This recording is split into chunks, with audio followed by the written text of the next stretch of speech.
ওই বাবা, রান্না যা হয়েছে না, ওরে দুর্ধর্ষ রান্না করেছে। যেমনি হয়েছে পাবদা মাছটা, তার থেকে সুন্দর হয়েছে আরো চিংড়ি মাছটা।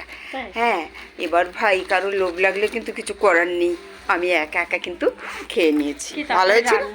হ্যাঁ, আমি কিন্তু খেয়ে নিয়েছি। বাস, ভালো হয়েছে তো।